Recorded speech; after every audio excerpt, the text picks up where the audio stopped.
Good afternoon.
चलो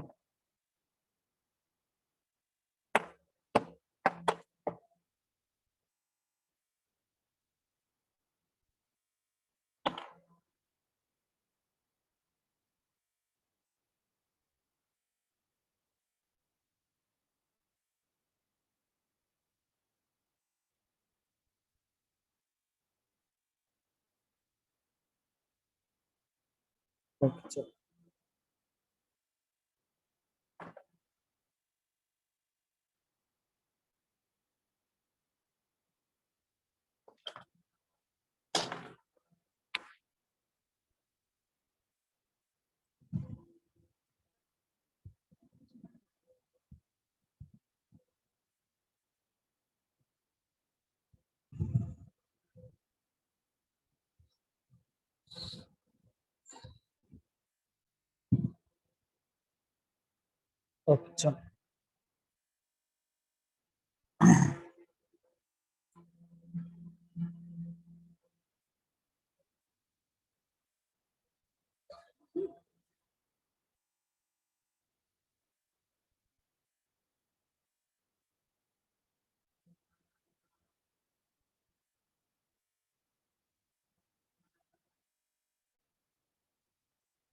so good afternoon all of you. हमने topic शुरू किया था सेल, बट सेल जो टॉपिक है दोस्तों बहुत ही इंपॉर्टेंट, सॉरी, उसमें बहुत सारी इंफॉर्मेशन है और वो बहुत ही ज्यादा इंपॉर्टेंट टॉपिक है और बहुत सारे लोग अभी भी नए ज्वाइन हो रहे हैं। तो मैंने सोचा कि नुकसान नहीं होना चाहिए बच्चों का, क्योंकि अगर सेल ना बेसिक टॉपिक है, ये जो माइटोकॉन्ड्रिया, क्लोरोप्लास्ट, ओके, लाइसोसोम, ये सब आगे कहीं ना कहीं टॉपिक में ये टर्मिनोलॉजी या फिर इनका फंक्शन आता है। अगर वो बहुत सारे बच्चे अभी ज्वाइन कर रहे हैं और उनका ये मिस हो गया तो उसका no doubt repeated recorded lecture मिलते हैं, पर फिर भी लाइव लेक्चर में जो मजा है वो रिकॉर्डेड में कहाँ। तो इसीलिए मैंने सोचा कि जो दूसरा एक फंडामेंटल टॉपिक है दैट इज बायोलॉजिकल क्लासिफिकेशन, तो इसको हम लेते हैं। इसलिए आज से हम दोस्तों बायोलॉजिकल क्लासिफिकेशन पढ़ेंगे। ओके, और जो सेल टॉपिक है एक बार बैच सेटल होने के बाद हम सेल टॉपिक पढ़ेंगे, ताकि कैसा है आपका नुकसान ना हो। जो नए बच्चे आ रहे हैं ना, यहाँ क्या होता है बायोलॉजिकल क्लासिफिकेशन में लिंक लगती है, कौन से भी लेक्चर में हो आपको लिंक लगेगी। बट सेल में कैसा है, अगर आपको लाइसोसोम पढ़ रहे हो आप, तो लाइसोसोम का अगर इनिशियली आपको पता नहीं कि what are the types of lysosome, तो फिर आपको उसके फंक्शन नहीं पता होंगे। या फिर माइटोकॉन्ड्रिया पढ़ रहे हो तो माइटोकॉन्ड्रिया का स्ट्रक्चर जो अगर आपको डिटेल में पता नहीं, तो फिर फंक्शन नहीं पता चलेगी। जैसे कि सिलिया, फ्लैजेला, सेंट्रियोल, इनका स्ट्रक्चर ही आपको पता नहीं होगा, तो हर स्ट्रक्चर का फंक्शन क्या है ये भी पता नहीं होगा। तो इसीलिए सेल टॉपिक हम थोड़ा सा इसके बाद में पढ़ते हैं दोस्तों। आज से शुरू करते हैं बायोलॉजिकल क्लासिफिकेशन। जो बच्चे नए हैं या 2 दिन से कर रहे हैं तो उनको भी फायदा हो जाएगा, और जो बच्चे जिसने पहले से लेक्चर कर रहे हैं तो उनको भी दोस्तों फायदा हो जाएगा। शुरू करते हैं टॉपिक, दैट इज ये टॉपिक है फर्स्ट यूनिट का सेकंड टॉपिक है। मैंने यहाँ पे बोला है कि हम यूनिट वाइज नहीं जाते हैं, जो भी फंडामेंटल टॉपिक है वो पहले लेते हैं और फिर बाद में दूसरे टॉपिक थोड़े से मीडियम। सो दोस्तों टॉपिक है बायोलॉजिकल क्लासिफिकेशन। फर्स्ट यूनिट और टॉपिक का नाम है biological classification. Now what is the meaning of term biological classification? इसका मतलब क्या है दोस्तों? Classification means grouping of organisms.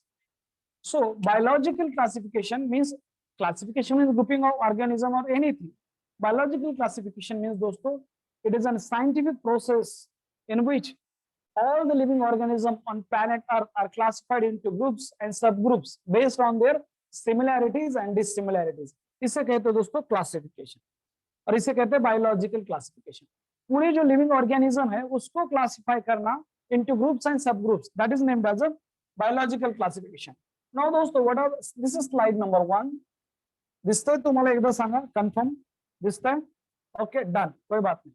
Now topics to be covered are दोस्तों, what are the topics to be covered? Topics to be covered in these lessons. What are the topics to be covered? So we are going to discuss about दोस्तों what is meant by number 1, that is introduction of this topic. Introduction में हम पढ़ेंगे what is the biological classification, earlier classification क्या होते हैं, what is the contribution of Aristotle and all that in biological classification. इसके बाद दूसरा point आएगा दोस्तों, that is kingdom system classification. Kingdom system classification. Now what is the concept of kingdom system classification?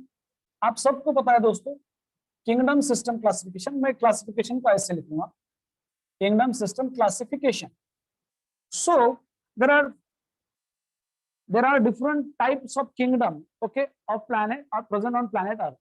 जैसे कि 5 kingdom classification है, उसमें होते kingdom Monera, protista, fungi, plantain, Animalia. उसके पहले दोस्तों ये जो शुरू हुआ था ये 2 kingdom system से शुरू हुआ था। 2 kingdom classification, उसमें होते kingdom प्लांटेन, एनिमलिया।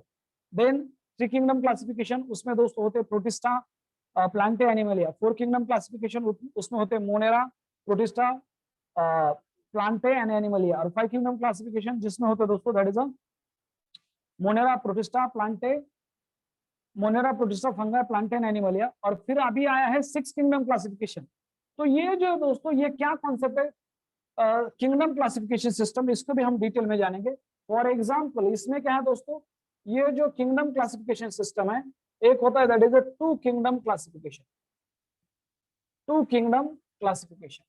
नाउ ये जो 2 किंगडम क्लासिफिकेशन है दोस्तों, please remember this 2 kingdom classification, it is given bye, please remember name of scientist, that is Carl Linnaeus.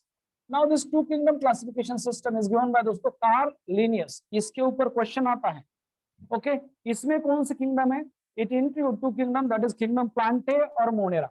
कौन से? he classified living organism into दोस्तों that is plant, kingdom plante and animalia, I am so sorry, plante and animalia। ये question आएगा।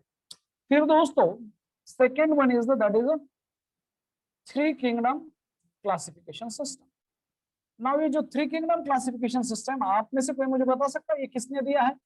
3 kingdom classification system is given bye anyone? बहुत ही बढ़िया, जयश्री राउत, वाह।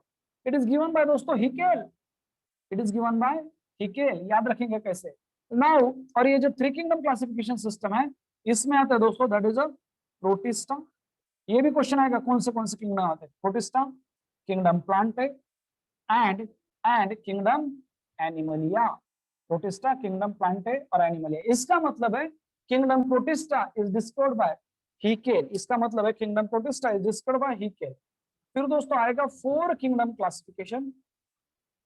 और ये जो फोर किंगडम क्लासिफिकेशन है, प्लीज रिमेंबर, ये जो फोर किंगडम क्लासिफिकेशन दोस्तों, it is given by Copeland. Copeland नाम के साइंटिस्ट है, उन्होंने दिया है। और इट इंक्लूड फोर किंगडम। वो है दोस्तों that is kingdom Monera, kingdom protista, kingdom Monera, kingdom protista, kingdom Plantae and Animalia. Kingdom Plantae and kingdom Animalia. So kingdom Monera is discovered by Copeland. ये MCQ आएंगे दोस्तों। Now that is five kingdom classification. और ये जो five kingdom classification है, this five kingdom classification, okay, this five kingdom classification दोस्तों, it is given by, याद रखो, हमारे मामा, दैट इज व्हिटेकर मामा, that is R H. Whittaker is the man who proposed five kingdom classification in 1969। और उसमें आते हैं दोस्तों that is kingdom Monera, kingdom Monera, kingdom protista, kingdom Monera, kingdom protista, kingdom fungi, kingdom Plantae and kingdom animalia. याद रखो, kingdom Animalia, ये याद रखो दोस्तों। नाउ फिर अभी जो है सिलेबस में सिक्स किंगडम क्लासिफिकेशन है। अभी करंट जो चल रहा है दोस्तों that is a six kingdom classification.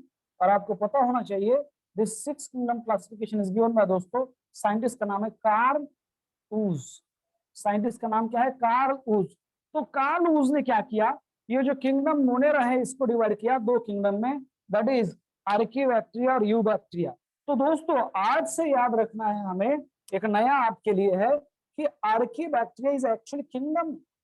Archaebacteria ये किंगडम हो गया दोस्तों, आर्कीबैक्टीरिया। फिर यूबैक्टीरिया एक सेपरेट किंगडम है, आज की तारीख में यूबैक्टीरिया एक सेपरेट किंगडम है।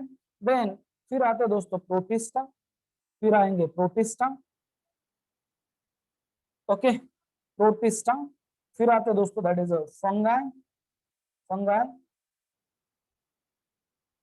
प्लांटे, प्लांटे एंड दोस्तों and Animalia, and Animalia. So these are the different kingdom classification system. इसके ऊपर क्वेश्चन आएंगे, match the column 1 with column 2। So three kingdom, two kingdom classification is given by Carl Wood, three kingdom classification given by Haeckel, 4 by Copeland, 5 by Whittaker। याद कैसे रखेंगे? To kingdom classification में दो ही kingdom है, Plantae and Animalia, given by Carl Linnaeus. तो दोस्तों Karl Linnaeus दो शब्द है, कार्ल और लिनियस, ऐसे याद रखेंगे। Three kingdom classification is given by Haeckel, कैसे याद रखेंगे? हीकेल, हीकेल में तीन शब्द है, हीकेल, हिंदी या मराठी बोलो तो। और ये भी थ्री किंगडम क्लासिफिकेशन, थ्री से चालू होता है। सो हीकेल प्रपोज थ्री किंगडम क्लासिफिकेशन। और हीकेल ने कौन सा किंगडम प्रपोज किया, ये बहुत इंपॉर्टेंट है दोस्तों।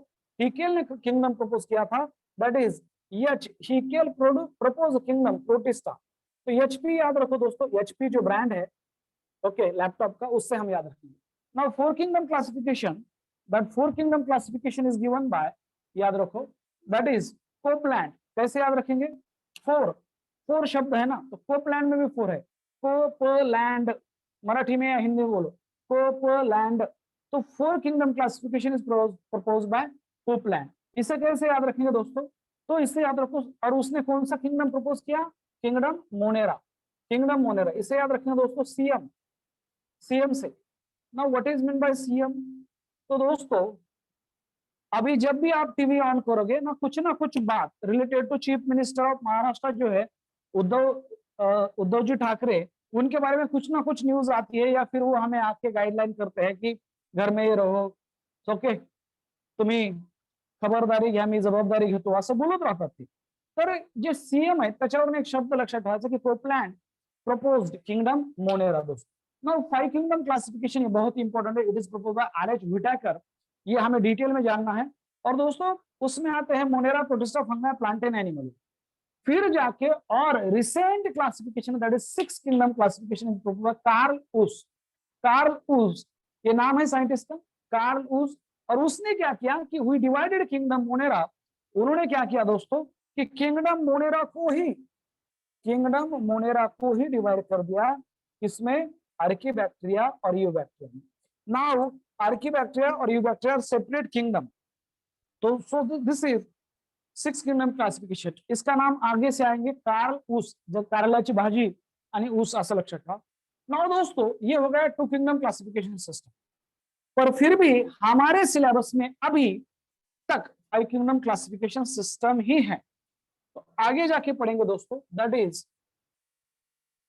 किंगडम मोनेरा क्या है, उसके बारे में, उसके जनरल कैरेक्टरिस्टिक, और फिर उसके आर्कीबैक्टीरिया और यूबैक्टीरिया के बारे में डिटेल पढ़ेंगे।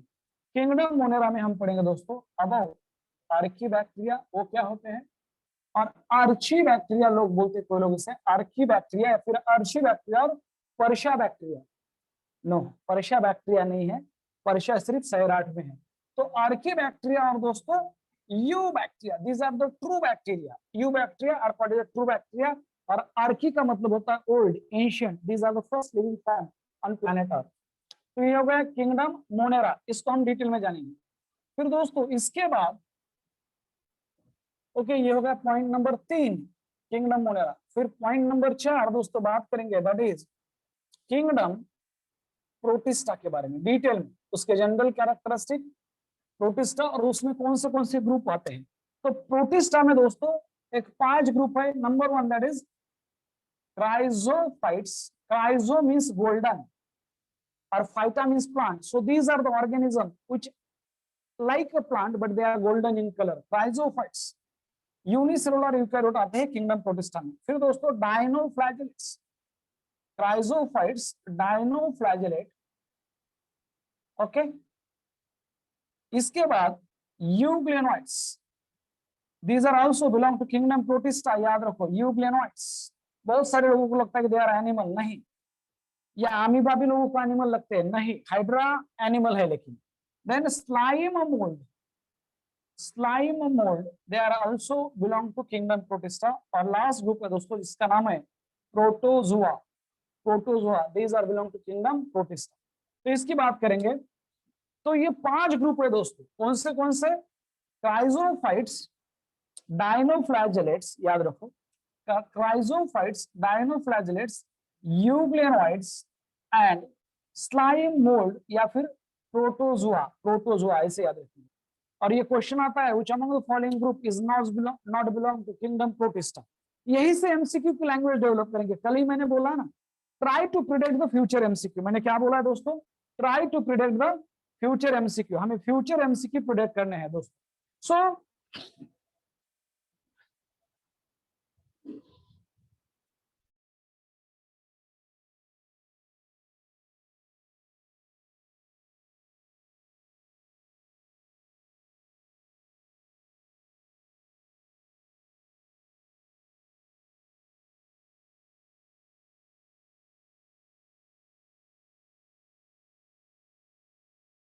होना चाहिए। ओके चलो, ठीक है, ठीक है, हो गया, मैं अनम्यूट हो गया। तो किंग कैसे याद रखेंगे दोस्तों, एक मूवी आया था ऋतिक रोशन और प्रीति जिंटा का, और मूवी का नाम है कोई मिल गया। ओके, शायद आपने टीवी पे देखा होगा, उसमें वो गाना था जादू, वो जादू का कैरेक्टर था ना, एलियन आता है और फिर वो उसको एनर्जी मिलती है ऋतिक को, वो ठीक हो जाता है। और वो पहले थोड़ा सा मेंटली रिटार्डेड होता है, उसको बुद्धि नहीं होती, और फिर एलियन की वजह से उसको बुद्धि आ जाती है, और बुद्धि आने के बाद वो फिर अडल्ट जैसे बिहेव करता है। और वहां पे एक गाना है, वो गाना इतना फेमस नहीं है दोस्तों, क्योंकि दूसरे गाने बहुत फेमस है उसके, और एक गाने के बोल कुछ ऐसे है, मैं बोलता हूँ, उससे याद रख सकते हैं। तो so we can remember songs और स्टोरीज से हम बायोलॉजी को याद रखें, क्योंकि स्टोरीज और सॉन्ग्स में हमें इंटरेस्ट है। ऐसे सिर्फ इंफॉर्मेशन बताने के बाद वो इतना याद नहीं रखेगा, पर when we convert that information in the form of songs और स्टोरीज, तो इसे इजीली याद रख सकते हैं दोस्तों। तो आपको भी ये हैबिट बनानी है। मुझे पता है कि कुछ दिनों में आप भी ऐसे स्टोरीज और सॉन्ग बनाओगे, देख देख के सीख जाओगे। तो एक गाने का बोल है दोस्तों, उस गाने के बोल कुछ ऐसे है, हायला हुआ हुआ, हायला तूने छुआ, हायला मैं तो मर गई रे, बेखुदी में क्या ये कर गई रे, ये प्रीति जिंटा बोलती है। ऋतिक, हायला हुआ हुआ, हायला तूने छुआ, हायला जा तरस गई रे, फिर कोई घटा बरस गई रे। क्राइजोडाइन हुआ हुआ, मोल्डो प्रोटोजुआ जुआ। वाओ, कैसे याद रखेंगे?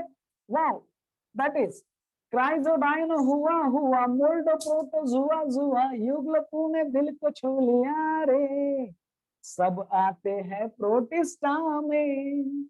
हायला हुआ हुआ, हायला तूने छुआ, हायला मैं तो मर गई रे, फिर कोई घटा बरस गई रे।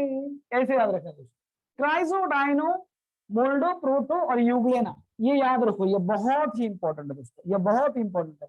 Now these are the groups belong to kingdom protista, these are the groups belong to kingdom protista. फिर दोस्तों बात करेंगे नंबर 5 पे है, that is kingdom kingdom fungi. दिसते का तुम्हारा इथं? ओके, यहाँ पे बात करेंगे किंगडम फंगाई के बारे में, kingdom fungi. Now kingdom fungi में दोस्तों 4 इंपॉर्टेंट ग्रुप है किंगडम फंगाई में, वो है दोस्तों that is phycomycetes, phycomycetes, mycetes means fungi, phycomycetes, phycology means study of algae, mycology means study of fungi, phycomycetes, ascomycetes, ascomycetes. फिर दोस्तों दैट इज बेसिडियोमाइसिटीज, बेसिडियोमाइसिटीज। फिर दोस्तों that is deuteromycetes, deuteromycetes. Wow, so phycomycetes, ascomycetes, basidiomycetes and deuteromycetes, so these are the 4 group belong to kingdom fungi। इसे कैसे याद रखेंगे? बहुत ही easy है दोस्तों।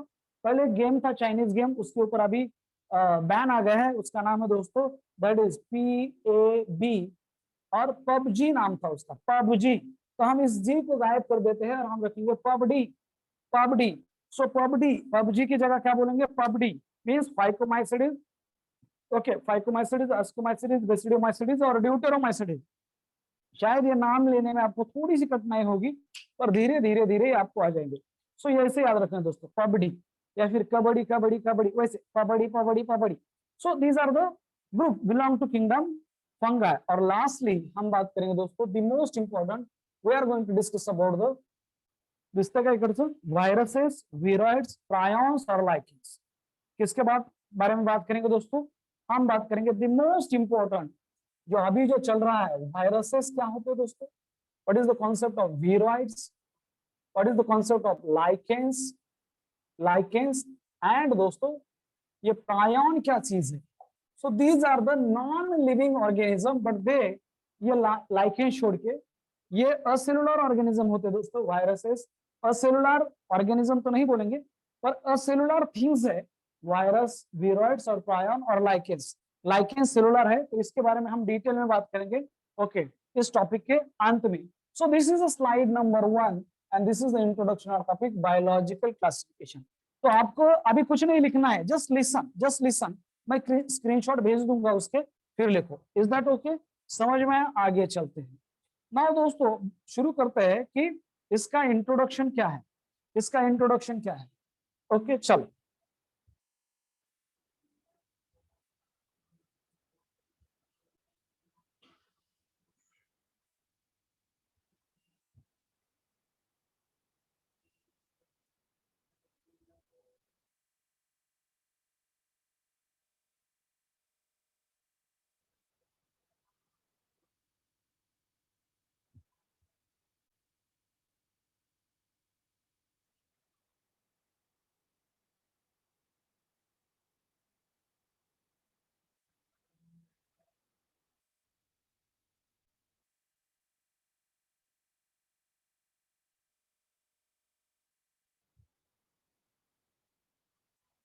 Okay, now what is the definition of this topic, biological classification? दोस्तों definition क्या है? What is definition?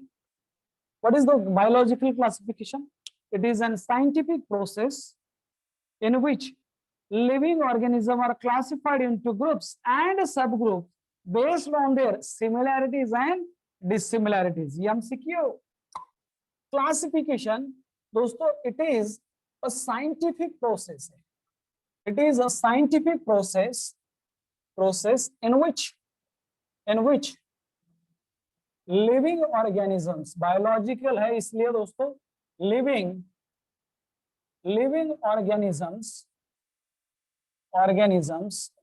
organisms are classified, living organisms are classified into groups and subgroups, ये बहुत इंपॉर्टेंट है क्लास नोट्स, ये ऐसे लिखने के बेस्ड ऑन किसके ऊपर, बेस्ड ऑन हर एक क्लासिफिकेशन का कोई ना कोई तो क्राइटेरिया होता है, बेस्ड ऑन दोस्तों देयर सिमिलैरिटीज एंड डिसिमिलैरिटीज। उसमें सिमिलैरिटीज क्या है, okay, based on their similarities and dissimilarities, based on their दोस्तों सिमिलैरिटीज एंड डिसिमिलैरिटीज। सो ये दोस्तों biological classification. Now what is the need of classification, why we need classification, okay, what is the need of classification, what is need, ये भी question आएगा, what is the need of classification of living organism। मैं बताता हूँ सबसे important बात, we classify living organism into groups and subgroups because we human beings are very selfish। Sir आप क्या बात कर रहे हो, ऐसा, हाँ यही है, we human beings are very selfish, we want to know which organism is useful to us and which organism is harmful to us, we want to know that, so इसीलिए हम ये पूरे लिविंग ऑर्गेनिज्म को classify करते हैं। सो हमेशा याद रखो दोस्तों, पर ये ऑप्शन में नहीं आएगा, बट ऑप्शन में क्या आता है दोस्तों, what is the need of classification, because it is impossible to study each and every living organism. सो दोस्तों ये जो है it is impossible to study each and every living organism, to study each living organism, हर एक living organism को पढ़ाना, उसके बारे में जानना, ये इम्पॉसिबल है। उसका एक कोई भी ग्रुप, एक रिप्रेजेंटेटिव होना चाहिए उस ग्रुप का, जैसे हम ह्यूमन बीइंग रिप्रेजेंट है स्पीसीज होमो सैपियन के, वैसे ही। So it is impossible to study each living organism. और दोस्तों when we classify organism, okay, it become convenient to study, okay दोस्तों, okay, क्लासिफिकेशन की वजह से it lead to दोस्तों, it lead to convenient study, it lead to convenient of studying organism, it lead to the convenient of studying organisms। so इससे easy हो जाएगा, we can study all living organism by just studying a representative of that particular group। जैसे कि angiosperm के बारे में जानना है तो किसी भी एक एंजियोस्पर्म के बारे में जानो, बाकी के बारे में सब जानोगे। So it lead to means lead to convenient of studying organism. Number 3 दोस्तों, okay, it help in classification, it help in दोस्तों आइडेंटिफिकेशन, ये बहुत इंपॉर्टेंट है, it help in identification of an organism. अगर किसी ऑर्गेनिज्म को हमें आइडेंटिफाई करना है दोस्तों, so we can compare that organism with already existing group। जैसे कोई नई स्पीसीज मिली है, मान लो कोई नया फिश मिला है या कोई नया प्लांट मिला है, तो उसके फीचर हम देखेंगे, अरे इसमें टैप रूट सिस्टम है, लीफ पिनेटली कंपाउंड है, ओके, डाइकॉट टाइप का सीड है, ओके, ब्रांच्ड होता है, स्टेम ब्रांच्ड है, टैप रूट सिस्टम है, इस टाइप का वैस्कुलर बंडल है, तो डॉर्सोवेंट्रल लीफ है, तो हम समझेंगे अरे ये तो डाइकॉट जैसे फीचर दिखा रहा है, ये तो डाइकॉट प्लांट जो एंजियोस्पर्म होता है उसके जैसे फीचर दिखा रहा है, तो we can identify a new species. So दोस्तों when we did a classification, it help in identification of an organism. और सबसे इंपॉर्टेंट दोस्तों, it help in establishment of evolutionary relationship among the organism. समझा देता हूं इसका मतलब क्या है, पहले लिखता हूं, it help in establishment of relationship। और कौन सी? evolutionary relationship, evolutionary relationship. वाह, ये क्या होता है? इवोल्यूशनरी रिलेशनशिप को क्या बोलते हैं? कोई मुझे बता सकता है? It help in establishment of evolutionary relationship amongst the organism, amongst the organism. मैं समझाता हूँ। जैसे मान लो दोस्तों कि suppose tiger, lion, leopard, okay, jaguar, so all these animal belong to a same genus, उसका नाम है दोस्तों Panthera. Panthera tigris, tiger, Panthera leo, lion, okay. तो ये जो है Panthera pardus leopard, all they belong to genus Panthera और all these are carnivores। इसका मतलब है they are close related animal. उसके थोड़े डिस्टेंस रिलेटिव हम देखेंगे तो स्मॉल कैट जो है ना, हमारे डोमेस्टिक कैट, मस्का डोमेस्टिका बोलते हैं उसे, नहीं मस्का डोमेस्टिका अलग है, ओके। कैट फैमिलियारिस, क्या बोलेंगे उसे? कैट फैमिलियारिस दोस्तों।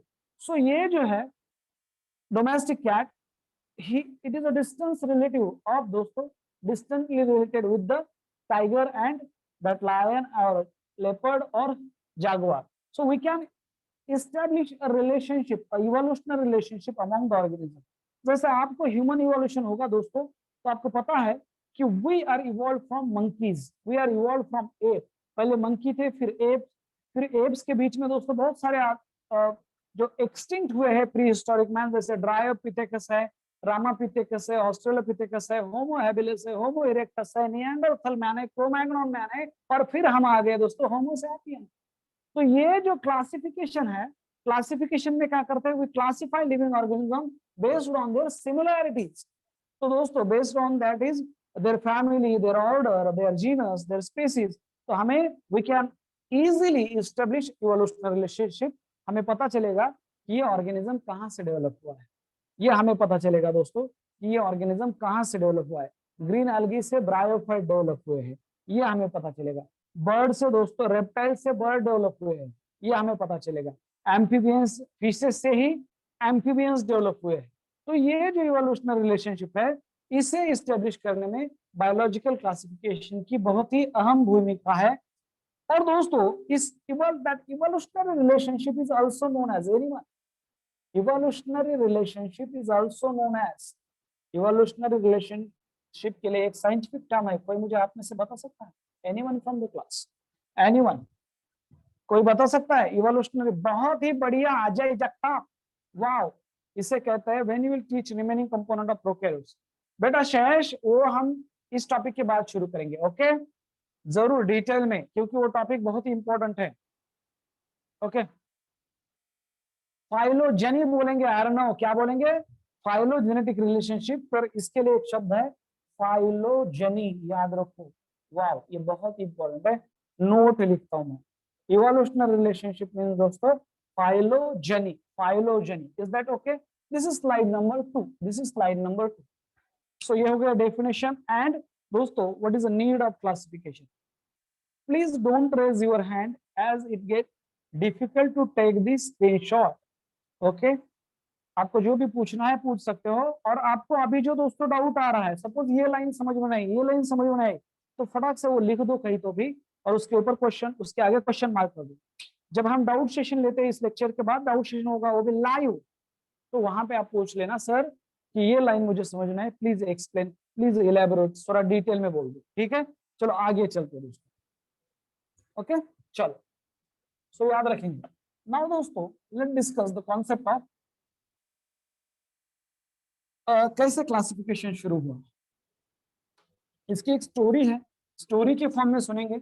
Song, stories, hypothetical diagram, confuser, mind map, दोस्तों ये सबका यूज करके, निमोनिक्स है, ट्रिक्स है, इन सब का यूज करके हम बायोलॉजी को इजीली याद रखेंगे, उसको रिटेन भी रखेंगे और इजीली रिकॉल भी कर पाएंगे एग्जाम में। ये मेरा वादा है आपसे, ओके। अभी जो आपको बायोलॉजी के लिए कुछ रिस्पेक्ट है या कुछ प्यार है, वो जरूर चेंज हो जाएगा, ओके, मेरे लेक्चर करने के बाद, ओके। ये मेरी गारंटी है। बायोलॉजी में इंटरेस्ट आना बहुत ही इंपॉर्टेंट है, क्यों? इट कैरीज 360 मार्क्स, 360 मार्क्स दोस्तों। तो शुरू करते हैं स्लाइड नंबर 3। जो अर्लीस्ट क्लासिफिकेशन था इज बेस्ड ऑन, ये क्वेश्चन आएगा दोस्तों, criteria okay, for the earliest classification, जब सिविलाइजेशन हो रहा था, जब ह्यूमन सेटलमेंट हो रही थी, जब पहले तो हम दोस्तों इधर उधर भटकते थे, हमारा ओरिजिन हुआ है अफ्रीका में। कौन सा continent? Africa continent. MCQ, human are originated in continent Africa, life is originated in water. हम ओरिजिनेट हुए अफ्रीका में और इधर उधर भटकते रहे। और अभी से 10,000 साल पहले दोस्तों एग्रीकल्चर शुरू हुआ। और जब एग्रीकल्चर शुरू हुआ, ये भी एक एमसीक्यू है, कितने साल पहले एग्रीकल्चर शुरू हुआ था? 10,000 साल पहले। Topic evolution. और तब हम ह्यूमन सेटलमेंट करने लगे। हमने सोचा, हमारे जो एंसेस्टर थे उन्होंने सोचा अभी बस हो गया इधर उधर भागना, अभी कुछ खेती बाड़ी कर लेते हैं। पहला जो है, और खेती बाड़ी की बिजनेस के लिए नहीं तो खाने के लिए, तो they identify some important plant, okay, from wild varieties that are useful to human being and they start cultivating them. और उसके दरमियान दोस्तों जब ह्यूमन सेटलमेंट हुई, तो उसके बाद लोग जब एक जगह पर रहने लगे, so they classified animal, they classified living organism into 3 group based on their uses. Okay, तो ये एमसीक्यू आता है दोस्तों, this is an MCQ. Earliest classification of living organism, earliest classification, earliest classification of living organism दोस्तों, of living organism is based on, of living organism दोस्तों, organisms is based on question आएगा, answer है दोस्तों उसका, that is answer is use of organism. किसके ऊपर है? Use of organism. और दोस्तों दीज ह्यूमन बीइंग जो पहले थे, they classified living organism into 3 groups. Some organism are used for food, some organism are used for दोस्तों clothing, some organism are used for that is shelter। अन्न, वस्त्र आणि निवारा। लक्षात क्या है दोस्तों? रोटी, ये अमिताभ बच्चन का मूवी भी है, रोटी कपड़ा और मकान। रोटी कपड़ा और दोस्तों, रोटी कपड़ा और मकान, ये मूवी है, रोटी कपड़ा और मकान। सो दोस्तों, so living organism, ये क्वेश्चन आएगा, earliest classification of living organism based on रोटी कपड़ा और मकान, बेस्ड ऑन देयर दोस्तों use of organism. Some organism are used for food, some organism are used for clothing, okay, their skin are used for clothing actually, and some organism like plants they are used to make the home, so they are used for shelter. ये है दोस्तों। Now इसके बाद बात करेंगे, wow, इसके बाद बात करेंगे दोस्तों कंट्रीब्यूशन ऑफ एरिस्टोटल। ये पहला आदमी है जिसने लिविंग ऑर्गेनिज्म को साइंटिफिक अटेम्प्ट किया और क्लासिफाई किया। कंट्रीब्यूशन ऑफ दोस्तों एरिस्टोटल। आपको सबको पता है एरिस्टोटल कौन है। ये जो एरिस्टोटल है दोस्तों, he is father of biology as well as father of zoology. MCQ, ये पुराने पापी है। पुराने पापी मींस पिछले कहीं एग्जाम में इसके ऊपर एमसीक्यू है, मैं उसे पुराने पापी बोलता हूँ, उसे एमसीक्यू को जो पहले कई बार पूछे गए दोस्तों। तो एरिस्टोटल ने क्या कहा? अरे ये छोड़ो food, clothing or shelter, I made a first scientific attempt to classify living organism। तो दोस्तों फिर नेट वाले वही क्वेश्चन पूछते हैं कि who is the scientist who made a first scientific attempt। तो है दोस्तों Aristotle, he made first scientific attempt, he made first scientific attempt to classify living organism, to classify दोस्तों living organism, to classify living organism। और Aristotle, ये ऐसे लोग थे दोस्तों, ये ऐसा ईरा था प्लैनेट अर्थ के ऊपर कि पहले ना, अभी ना ईरा है ना बिजनेसमैन और एंटरप्रेन्योर का ईरा है। जैसे कि इलॉन मस्क है, स्टीव जॉब थे, मार्क जकरबर्ग है, जैकमा है, मुकेश अंबानी है, रतन टाटा है दोस्तों, बहुत सारे जो है, आनंद महिंद्रा है, आदित्य बिरला है, बहुत सारे जो एंटरप्रेन्योर या बिजनेसमैन है उनका ईरा है। इसके पहले ईरा था जो लीडर थे, doctor Babasaheb Ambedkar, Winston Churchill, Abraham Lincoln, Mahatma Gandhi, Pandit Jawaharlal Nehru, Sardar Vallabhbhai Patel, Netaji Subhash Chandra Bose. उसके पहले फिर कुछ सालों, उससे भी पहले ईरा था ये साइंटिस्ट लोगों। ये जो बोलते थे ना लोग वही मानते थे। तो दोस्तों ही मेड, तो एरिस्टोटल बोला कि मैंने पहला साइंटिफिक अटेम्प्ट किया है टू क्लासिफाई लिविंग ऑर्गेनिज्म, और उसने प्लांट को क्लासिफाई किया दोस्तों। So he classify plants, he classify plants into 3 different groups based on their, एक ही क्राइटेरिया यूज किया दोस्तों, size of plant, size. So he classified plant into herbs, herbs means दोस्तों these are small sized plant, these are small sized plant, उसे कहते हैं herbs। फिर he classified plant into another group is shrubs, shrubs means दोस्तों medium sized plant, जो bushy plant होते हैं ना, that is a medium sized plant, जो बूशी होते हैं दोस्तों।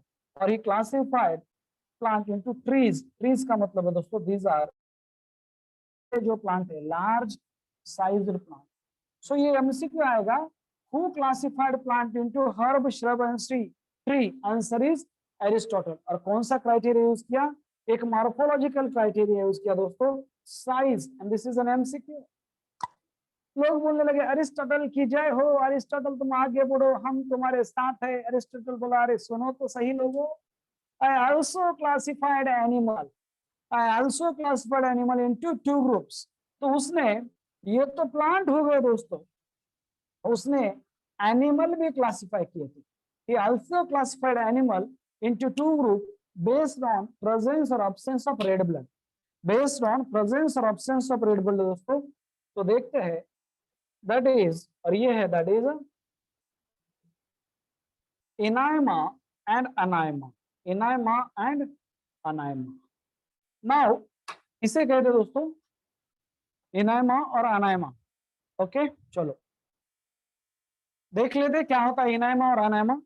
now यहाँ पे क्राइटेरिया जो यूज किया दोस्तों, it is based on presence और अब्सेंस ऑफ रेड ब्लड और आरबीसी, प्रेजेंस और क्राइटेरिया जो यूज किया था यहाँ पे दोस्तों, ओके, रेड ब्लड, प्रेजेंस और absence of red blood, absence of red blood.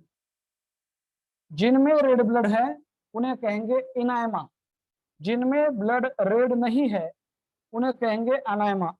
होता है ऐसे animal.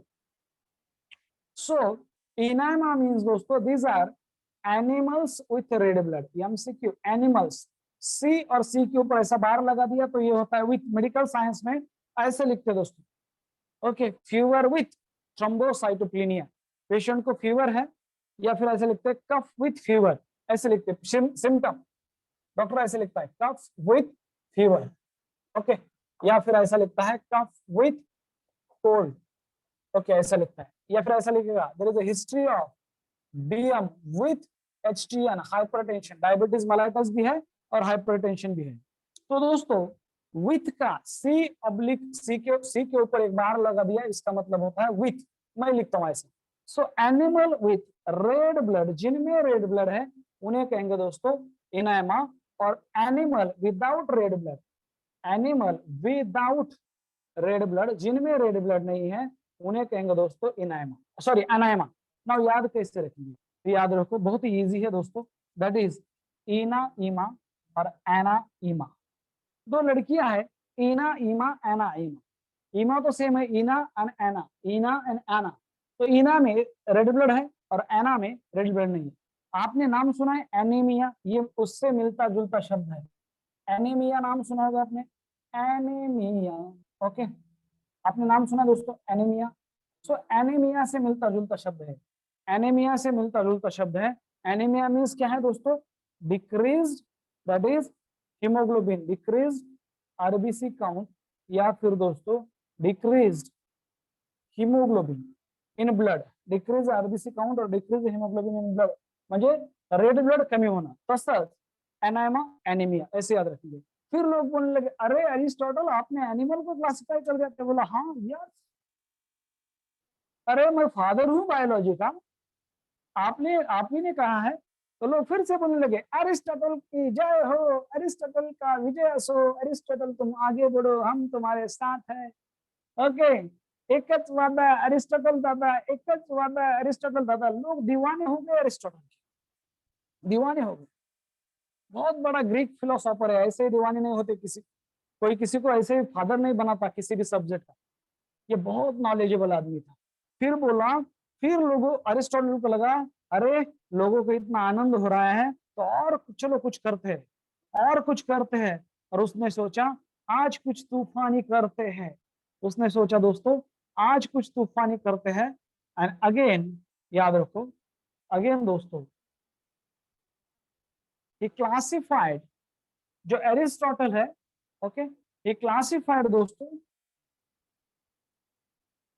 that is further he classified animal into three groups based on their habitat. चलो देखते हैं।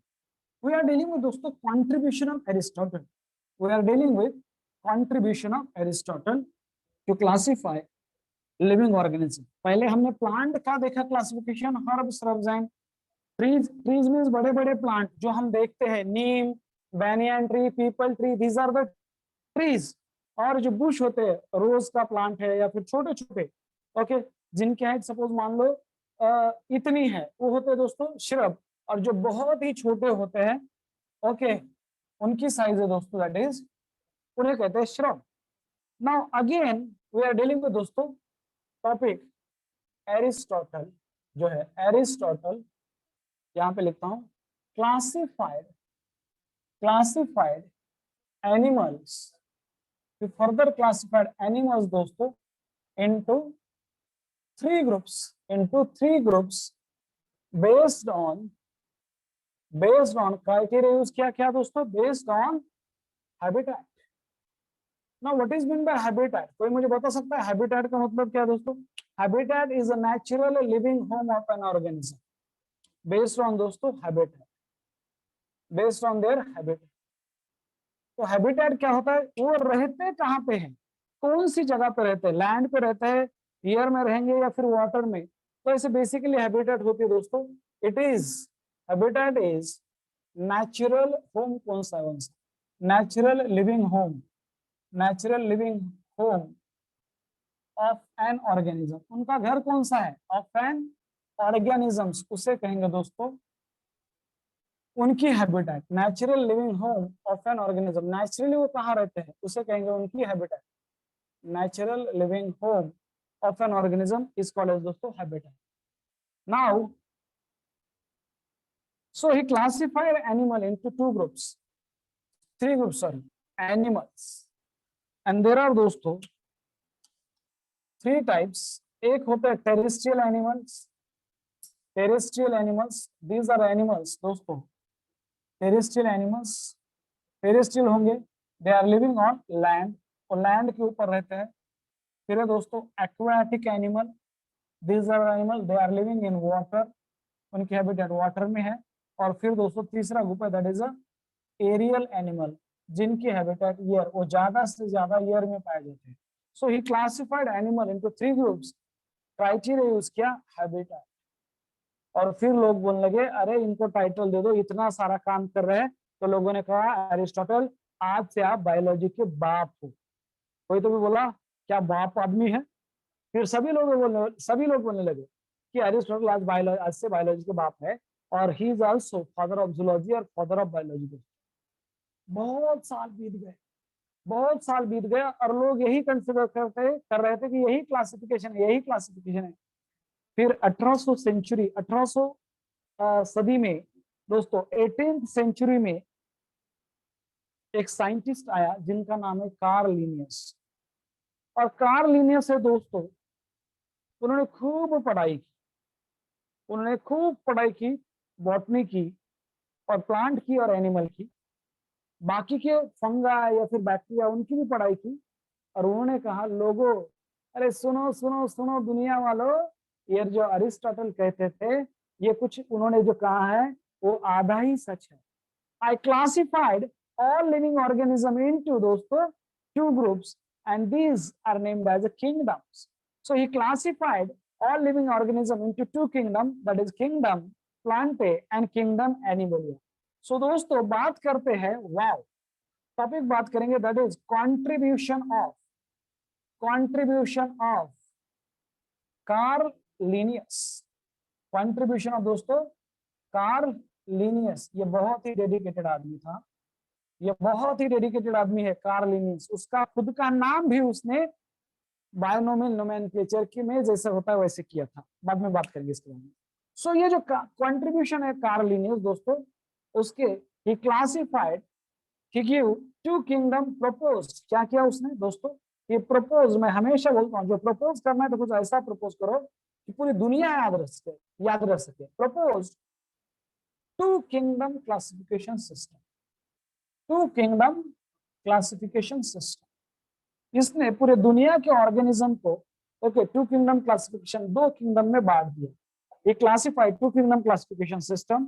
आल्सो इसके बारे में दोस्तों बात करेंगे, ही आल्सो प्रपोज्ड, और एक चीज प्रपोज की, proposed binomial nomenclature, binomial binomial nomenclature. जो नाम, दो नाम आते हैं ना दोस्तों, किसी भी लिविंग ऑर्गेनिज्म को दो नाम है, जैसे मैंजिफेरा इंडिका, पैंथेरा, टाइगेरिस, मस्का डोमेस्टिका, किसका नाम है, हाउस फ्लाई का।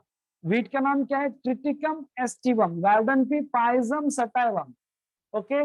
Rice, Oryza sativa, maize Zea mays, human being Homo sapien. तो दोस्तों ये जो नाम है अलग अलग, दो नाम होते हैं, एक जीनस का नाम है और एक स्पेसीज का नाम है। तो ये जो कॉन्सेप्ट है binomial nomenclature, that is given by दोस्तों कार्ल लिनियस, एमसीक्यू। और कार्ल लिनियस को कहा जाता है ही is father of taxonomy. Now taxonomy is nothing but दोस्तों क्लासिफिकेशन ऑफ लिविंग ऑर्गेनिज्म। तो हम डिटेल में जाएंगे टॉपिक लिविंग वर्ल्ड, जो पहला टॉपिक है बायोलॉजी का, उसमें ये टैक्सोनॉमी क्या है हम डिटेल में जाएंगे। टैक्सा का मतलब होता है दोस्तों arrangement.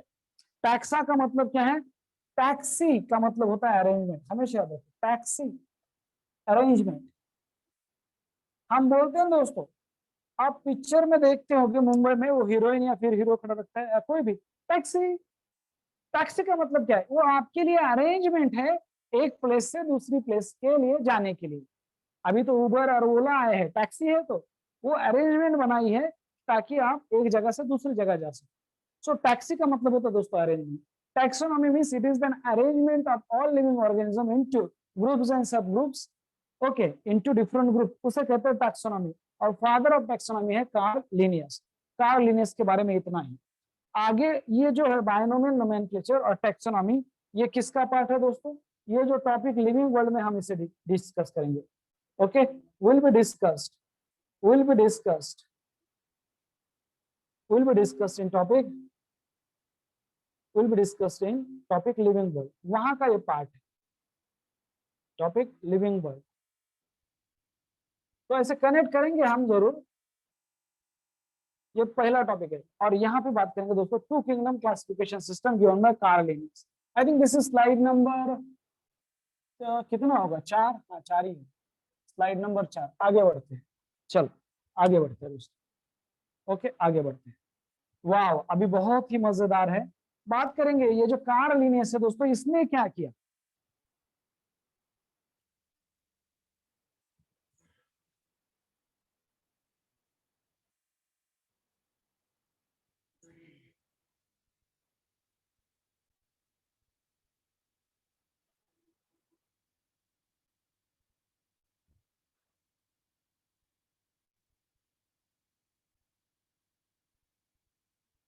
The concept of two kingdom classification, two kingdom classification, the concept of दोस्तों टू किंगडम क्लासिफिकेशन, याद रखो two kingdom classification. So Carl Linnaeus divided the all living organism into two kingdom, that is kingdom plantae and kingdom animalia।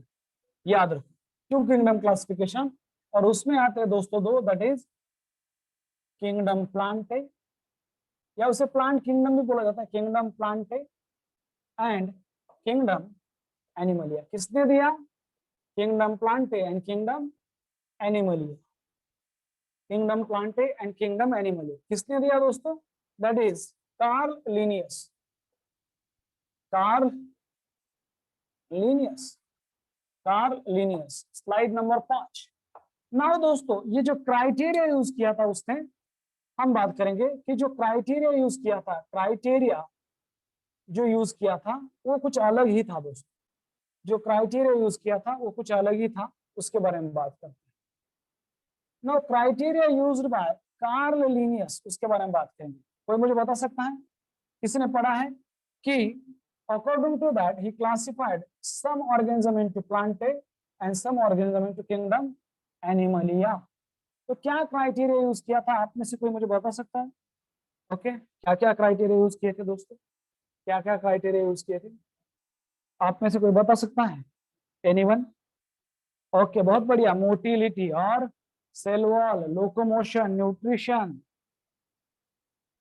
Okay, नहीं NCERT वाले ये criteria नहीं, NCERT वाले criteria दोस्तों RH. Whittaker ने use किए थे। सो दोस्तों याद रखो, the criteria used by that is Carl Linnaeus, एक होता है सबसे इंपॉर्टेंट सेल वॉल।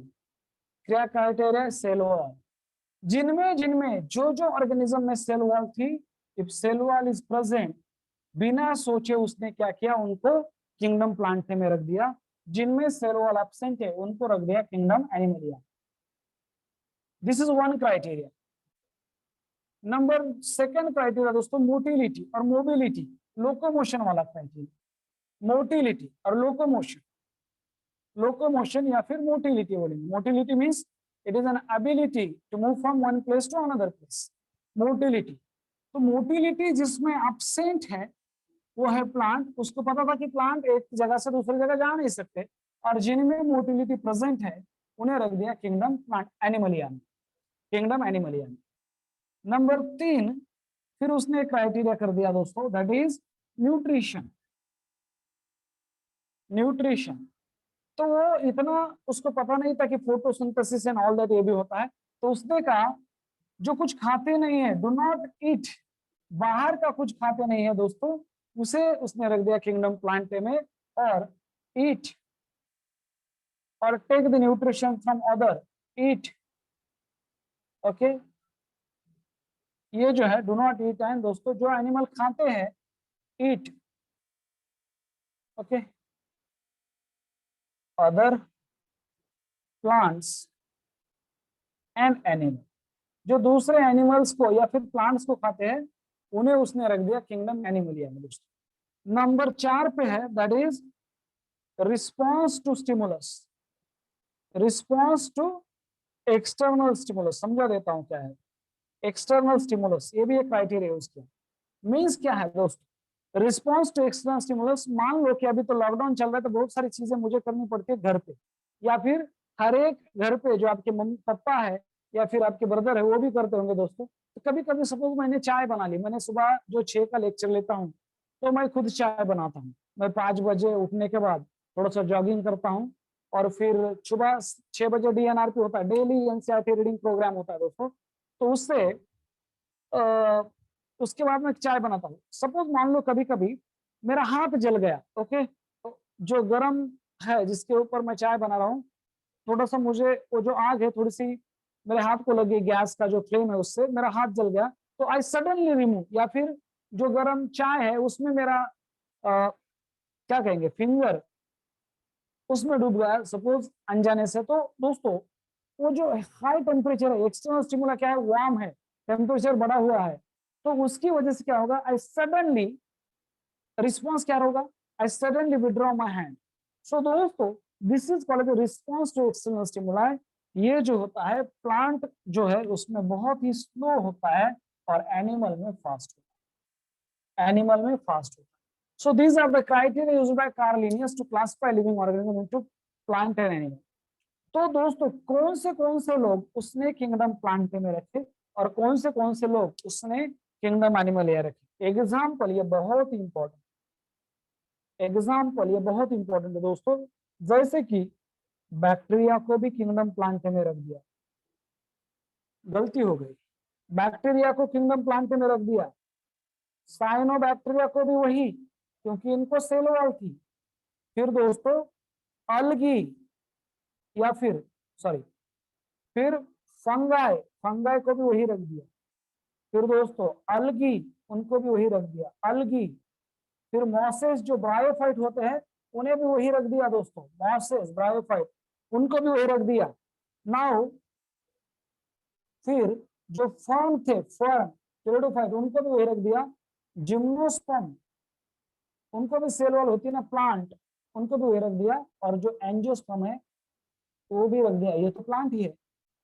पर ये bacteria, cyanobacteria, fungus, algae, mosses, fern, इन सभी को उसने रख दिया एक ही किंगडम में, जिसका नाम था दोस्तों किंगडम प्लांटी।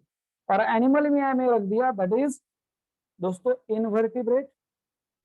जो इनवर्टिब्रेट एनिमल है, जिनको वर्टिबल कॉलम नहीं है उन्हें कहते हैं इनवर्टिब्रेट, जिनको वर्टिब्रेट कॉलम है उन्हें कहते हैं वर्टिब्रेट। और दोस्तों जो प्रोटोजुआ है, these are the primitive relatives of animal, actually they now belong to kingdom protista।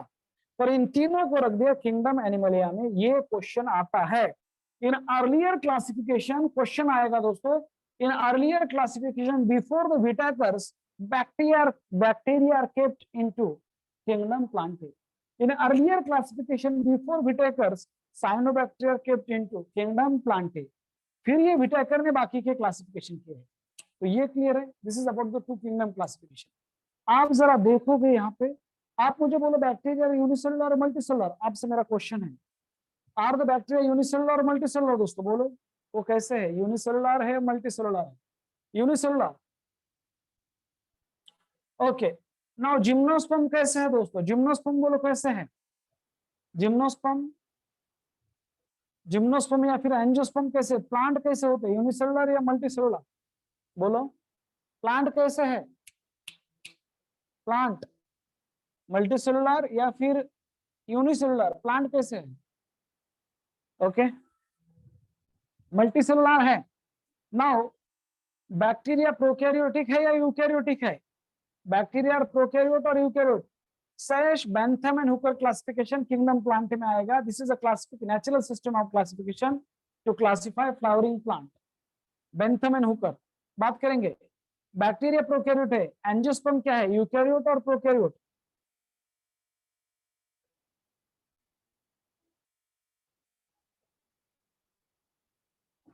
Angiosperm eukaryote है। नाउ बैक्टीरिया, इसमें दोस्तों फंगाई जो है, फंगाई वो ऑटोट्रॉफिक है और एंजियोस्पर्म हेटेरोट्रॉफिक है। तो यहां से हम देखेंगे दोस्तों, नॉट प्लीज पे अटेंशन, यहां से देखेंगे तो व्हाट इज द ड्रॉबैक। ये ऐसा उन्होंने कहा, कार्ल लिनियस ने कहा दोस्तों, सुनो सुनो सुनो दुनिया वालों, मैंने क्या किया है, I classified all living organism into two kingdom, kingdom Plantae और किंगडम एनिमल। या लोग बोले हाँ क्या, तो बताओ कैसे? उसने कहा जिनको सेल वॉल है वो किंगडम प्लांटे में रखेंगे, जिनको नहीं है वो है एनिमल्स। जिनमें मोटिलिटी है, जिनमें मोटिलिटी नहीं है, means they can not move from one place to another place, इसे कहेंगे प्लांट्स। और जिनमें मोटिलिटी होती है, लोकोमोशन होता है, उन्हें कहेंगे एनिमल्स। जो कुछ खाना खाते नहीं है, उसे पता नहीं था कि plant can synthesize their own food, जो खाना खाते नहीं है उसे कहेंगे प्लांट, और जो खाना खाते हैं दूसरे प्लांट और एनिमल को, उसे कहेंगे एनिमल्स। और response to external external stimuli, जिनमें स्लो है उसे हम रखेंगे, उसे कहेंगे प्लांट। और रिस्पॉन्स टू एक्सटर्नल स्टिमुलाई, जिनमें फास्ट है, उसे हम कहेंगे एनिमल। लोग बोले हाँ क्या, तो कौन से ऑर्गेनिज्म किंगडम प्लांट में आएंगे? तो कार्ल लिनियस बोले बैक्टीरिया पकड़ो, अपने साइनोबैक्टीरिया पकड़ो, अपने फंगाई पकड़ो, फर्न, मॉसेस, जिम्नोस्पर्म, एंजियोस्पर्म, इनको सब में सेल वॉल है और सब नॉन मोटाइल है, या फिर सबका रिस्पांस स्लो होता है। उसको इतना ज्यादा पता नहीं था कि सब नॉन मोटाइल है ना, all that bacteria can be motile. पर उसने उनको सबको एक ही क्राइटेरिया यूज किया, सबसे मेन क्राइटेरिया था सेल वॉल वाला, ये सबसे मेन क्राइटेरिया। और जिनको सेल वॉल नहीं रख दिया किंगडम एनिमलिया में। लोग बोलने लगा बहुत ही अच्छा, ये तो अरिस्टोटल से भी अच्छा क्लासिफिकेशन है। ये बोला हाँ यस। फिर लोग बोलने लगे कार्ल लिनियस की जय हो, कार्ल लिनियस तुम आगे बढ़ो, हम तुम्हारे साथ है। ओके, और फिर कार्ल लिनियस के कॉलर टाइट हो गई और थोड़ा सा उन्हें अच्छा लगने लगा, वाह। तो एक आदमी था उस महफिल में, उसने पूछा लिनियस मैं आपसे एक क्वेश्चन पूछना चाहूंगा। फिर कुछ दिनों बाद ऐसा हुआ, उसी इस पे नहीं, कुछ दिनों बाद तो वो आदमी लिनियस से जाके मिला और उसने कहा अरे बैक्टीरिया तो यूनिसेलुलर है। लिनियस बोला हाँ। तो आपने एंजियोस्पर्म भी मल्टीसेलुलर है, तो बोला हाँ दोनों एक साथ कैसे रख दिया। तो फिर सोचने लगा, अरे बैक्टीरिया तो प्रोकैरियोट है, ये प्लांट तो यूकैरियोट है, और प्रोकैरियोटिक और यूकैरियोटिक एक ग्रुप में रखते हैं लीनियस, आपको इतना भी पता नहीं है। गलती हो गई शायद, पर वो छोड़ो। आपने ऑटोट्रॉपिक ऑर्गेनिज्म, अरे प्लांट और जो दूसरे साइनोबैक्टीरिया वगैरह, algae, mosses, fern, these are autotrophic, they can synthesize their own food, उसको आपने फंगाई के साथ रख दिया which is heterotrophic।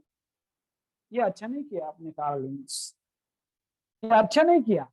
तो दोस्तों, तो फिर कार्ल लिंस बोला हाँ यार ये तो गलती हो गई। सो ड्रॉबैक्स और mistakes of two kingdom classification में क्वेश्चन आता है।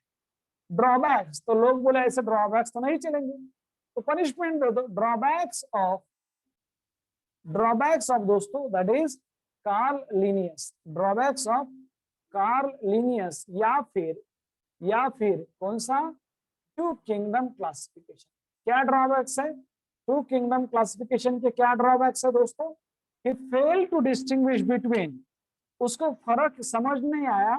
ही fail to distinguish he failed to distinguish between दोस्तों, between number one, he failed to distinguish between unicellular and multicellular organism, या फिर prokaryotic and eukaryotic organism। he failed to distinguish between दोस्तों prokaryotic and eukaryotic organism, दोनों को एक ही group में रख दिया, prokaryotic and eukaryotic organism।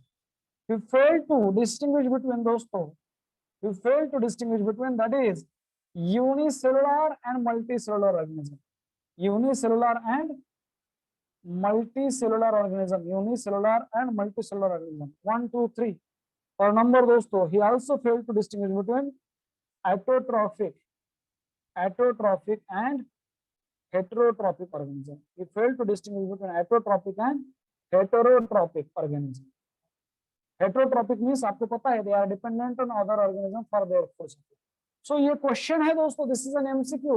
Drawback या फिर लिमिटेशन नाम का क्वेश्चन आएगा, ड्रॉबैक और limitations of Carl Linnaeus classification, और आपके सामने है दोस्तों। This is two kingdom classification system, kingdom plantae and kingdom animalia. Okay done.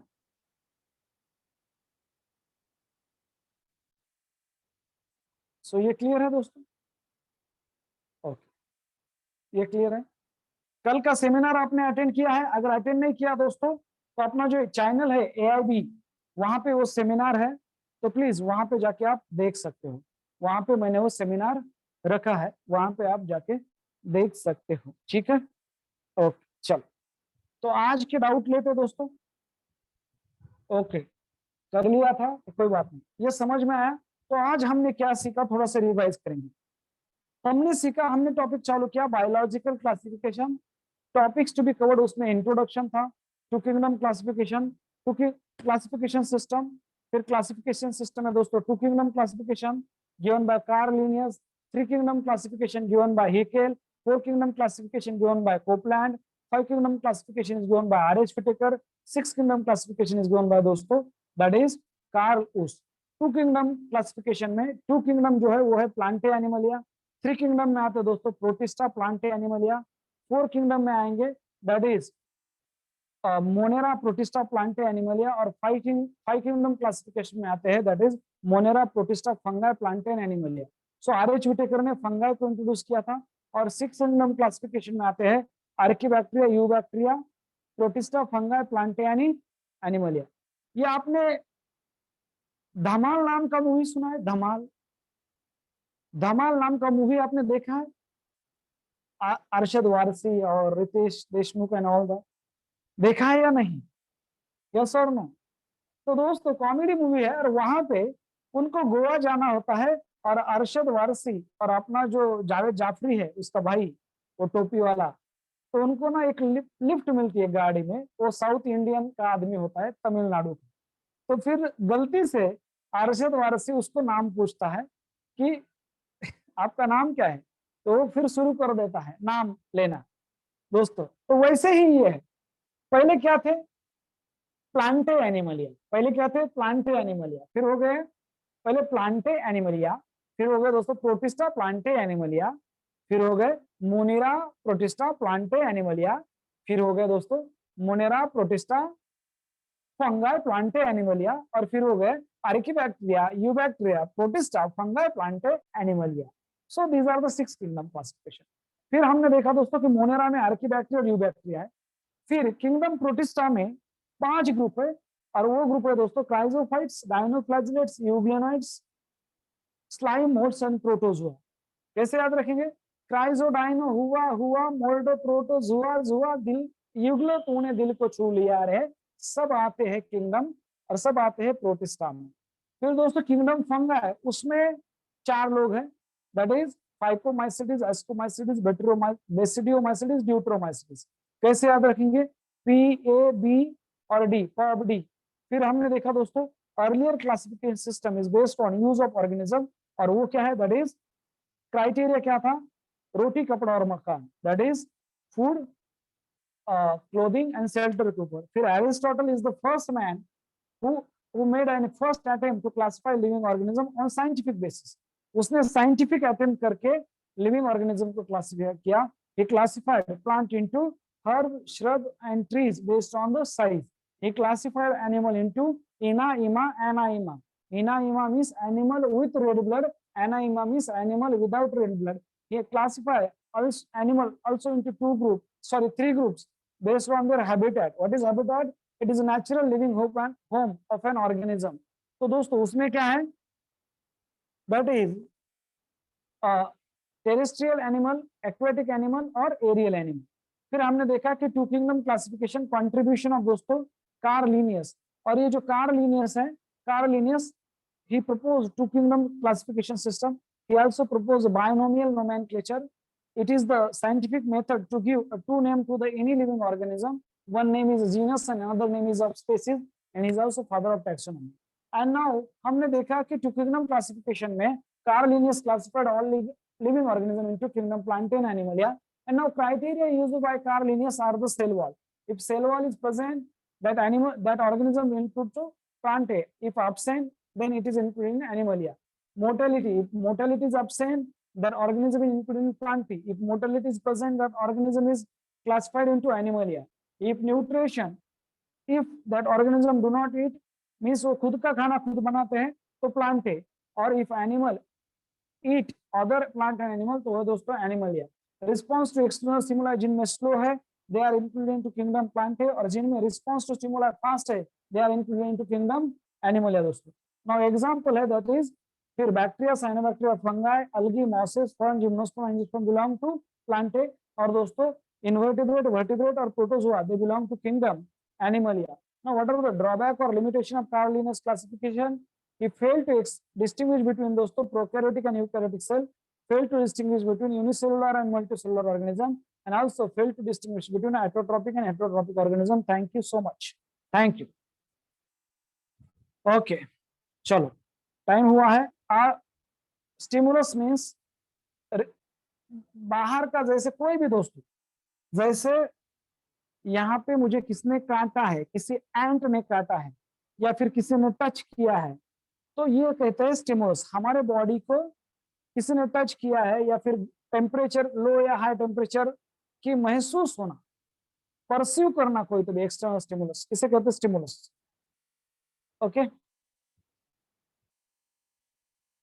Okay, जाओ मत, आपके डाउट्स हैं, जाओ मत दोस्तों। ओके, कहीं पे जाओ मत।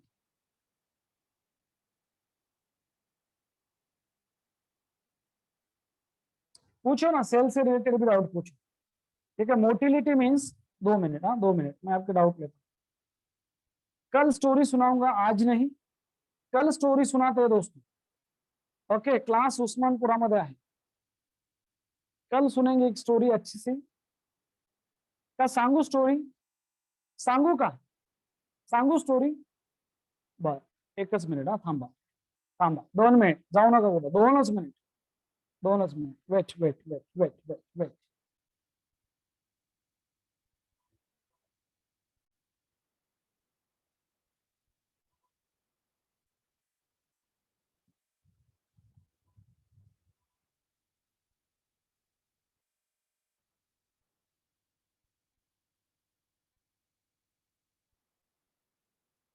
Yes 10,000 year agriculture. ओके बरोबर आहे. आता जरा नीट लक्ष द्या.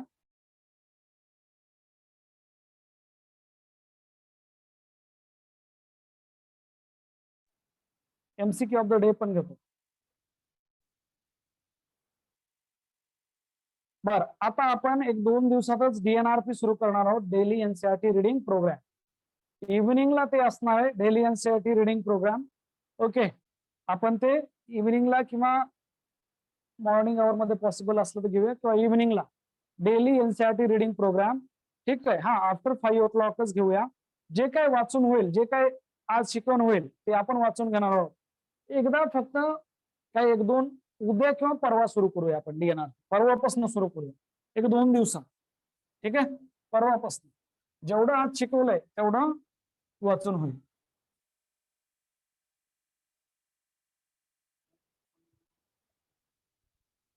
थांबा 2 मिनिट.